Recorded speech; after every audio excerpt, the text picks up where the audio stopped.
Hey everyone, Mr. Newman here, and today we're going to learn about domain and range. I've probably mentioned these in class before, but I just want to make sure we really solidify what this is. So, domain are all the possible inputs of a function. The range are all possible outputs, and there's two kinds of problems we are going to approach here. There's ones that are in a context or in a situation where we're given a real-world example of something, and we have to think about what are the possible inputs and outputs. And then there's the abstract ones where you're just given an equation and numbers. Let's start with the real world problems first. So right here we have Timothy has a small tree which is 8 feet tall now. He measures that it's growing 2 feet each year. Now you see the link sheet, so we've got the equation, the description, the table, and the graph. We need to think about what is the input and what is the output and what are possible inputs and what are possible outputs. The input is the time in years. And the output is the height of the tree in feet. That means that all these numbers in the X table, X part of the table, those are numbers in the domain. So 0 is 0 years, 1 is 1 year, 2 is 2 years. All those are numbers in the domain because they're all possible inputs. However, there's more than just that. For example, if you look at the graph, if I had 1.5 years, I could use the graph to figure out, that would be 11 feet tall at 1.5 years. And we could do 1.2, 1.3. That means all these numbers here are in the domain. So because all those numbers make sense, for example, a year and a half later makes sense in the situation, the tree would be a little bit taller. And the tree grows every day. In fact, it grows every hour, every minute, every second. It's continuously growing. That means it's a continuous function. So the domain are all those numbers, 1, 2, 3, 4, 5, but also 1.5, 1.8, 2.3, 7.01. All those numbers are in the domain. And the way we write that is we need to say any number 0 and greater. Now there's two other ways to write that. One other way is to use inequality notation. X is greater than or equal to 0. That's the exact same as saying any number 0 and greater. The other way to say it is using interval notation. We say 0, comma, infinity, with a brace around 0 and a parentheses around the infinity. Those brackets, those square brackets, means it includes 0, while the parentheses means it doesn't include that number. And we always have to have a parentheses for infinity because infinity is actually not an actual number. So we'll never actually include infinity. So you always have parentheses there, but in this case, because the situation could talk about the tree being 0 years at the start of the situation, we need to have a bracket there. Now, for the range, all those on the Y part of the table, those are numbers in the range. So 8, 10, 12, 14, but as you already saw, there are also other numbers between those numbers. For example, 11 is in the range because it's a possible height. Would it make sense to say the tree is 11.5 feet tall? Well, sure it would. You can be 11.5 feet tall. In fact, you can be any number between each of those numbers. So once again, because it's continuous, we have lots of possible numbers in the domain. However, we're talking about a situation where the tree is 8 feet tall now, so we can't describe the tree before this point. So we need to be careful and make sure that only that top part of the graph and above are in the range. 6 feet is not in the range. So any number 8 and greater is in the range. The way we can write that mathematically is y. Notice we're using y now because we're talking about the range. We used x for domain. Now we're using y. Y is greater than or equal to 8. That's inequality notation. And bracket 8, comma, infinity, parentheses, that's interval notation. So it includes 8 but doesn't include infinity. So go ahead and write down the first way to write it is inequality notation, and the second way is interval notation. Just a quick thing about these two. You need to be able to write it both ways. You also need to be able to read both ways. And you should have it so where if I give you one of them, you understand and can interpret it in the other. They're both mathematical ways of writing these inequalities and these intervals. All right. So, like I said, this is a continuous function. Let's go to the next one and compare this with a different situation. Well, Jose has 150 water bottles for the 5K race that he is hosting in Frederick. He plans to buy additional cases of water bottles that have 32 water bottles each. All of the cases cost the same. Write a function to describe how many water bottles Jose can purchase. Let X represent the number of boxes of water bottles he buys, and find a reasonable domain and range for the function if Jose has enough money to buy up to 4 boxes. So, he has 150 water bottles, and X is the number of boxes he can buy. So let's label our table here. Boxes of water bottles is the X, and number of bottles is the Y. It says he has 150, so if I put 0 in the X column, that means he has 0 boxes. He already has 150 water bottles, so I'm going to fill out the Y with 150. The X is 1, so if I have 1 box of water bottles, then I would have 32 water bottles plus the 150 from before, so that's 182 water bottles. If Jose has 2 boxes, he has another 32, so we add 32 to that. If he has another box, he adds another 32, and another box, another 32.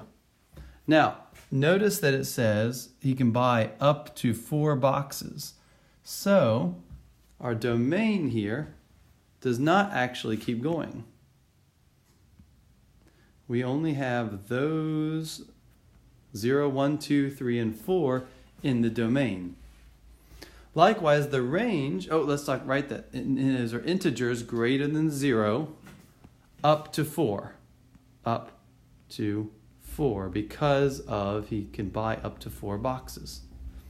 The way we write that is we can just list them, their whole numbers, or they're the numbers 0, 1, 2, 3, and 4. And that is how we write the numbers 1, 2, 3, and 4. Notice the brackets, the curly brackets, that make the ends of that domain. So that's called set notation. That's the way we write several numbers. For the Y's, they also are only the numbers that are listed here. So we have 150, 182, 214, 246, and 278.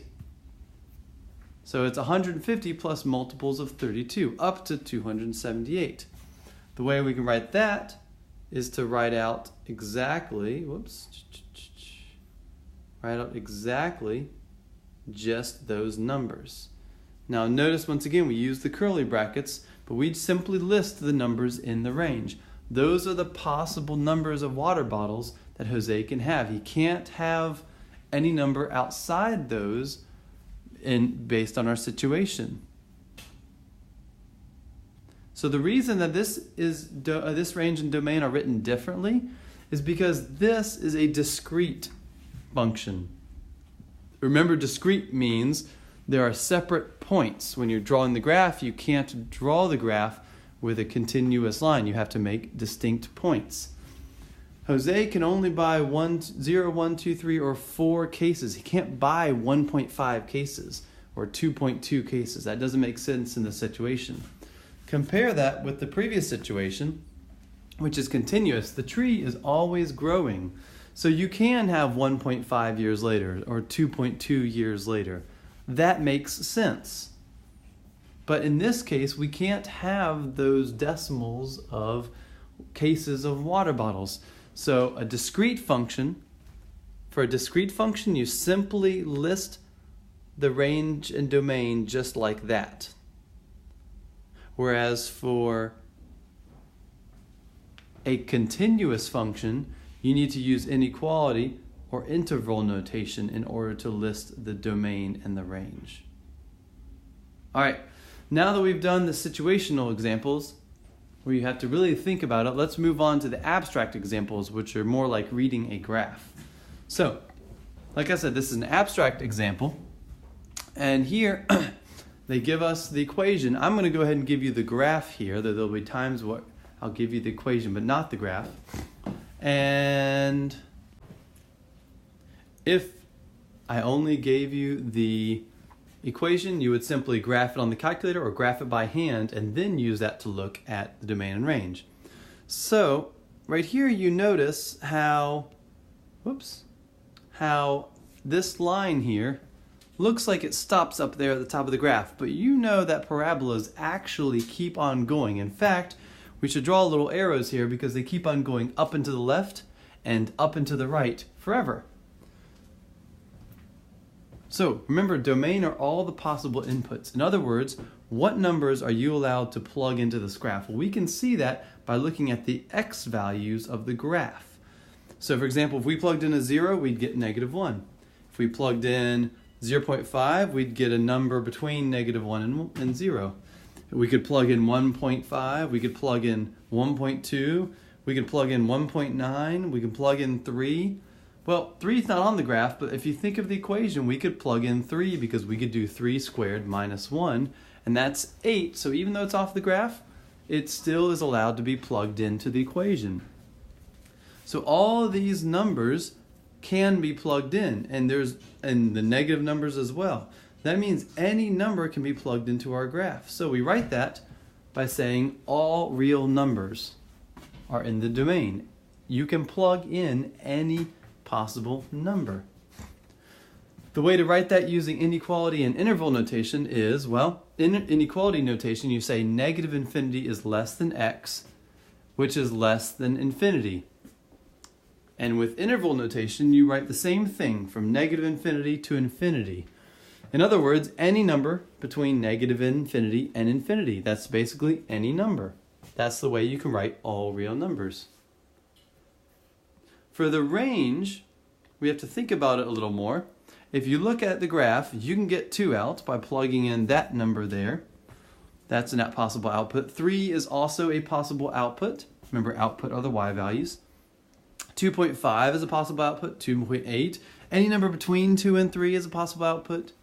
0 is a possible output. In fact, -1 is a possible output. If you plug in 0, you get out -1. And any number between there. However, -2 and -3 are not possible outputs because the graph does not go that low. The lowest it goes is -1. So we need to say all numbers -1 and greater are the range.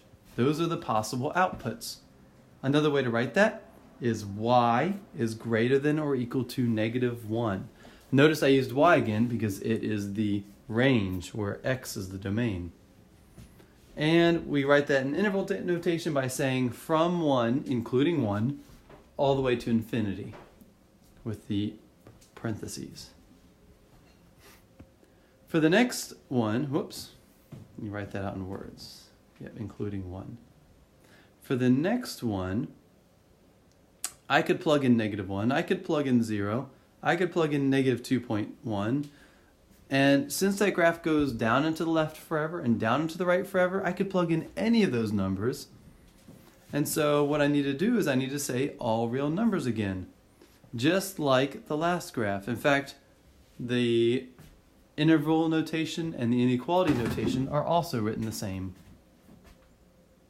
Moving on to the range, though, it's a little bit different because, well, let's see, we can get out a 1, we can get a 2 as an output, and we can get a 3 as an output, but we can't get anything bigger than a 3. So 4, 5, 6, those are not possible outputs. So we say that all numbers less than 3, and including 3, are the range. The way we write that with inequality notation is y is less than or equal to 3. With interval notation, we say negative infinity all the way up to 3, including 3. All right, for the next one, I actually want you to try to graph that first with your calculator and see if you can get these, and I will graph it for you once you've tried that. All right, here we go. I'm going to graph it. It looks something like that. So all real numbers is the domain. It goes from negative infinity to infinity. And it's the range is all numbers 3 and bigger. So the way we say that is y is greater than or equal to 3. And we say 3 to infinity, including 3. For the other one, go ahead and got it graphed. Again, all real numbers for the domain. The range is going to be all numbers 1 and less. In other words, y is what less than or equal to 1, and negative infinity all the way up to 1. One comment I want you to notice is that the left side is always the smaller value. So you always write it from left to right with the smaller value going to the larger value.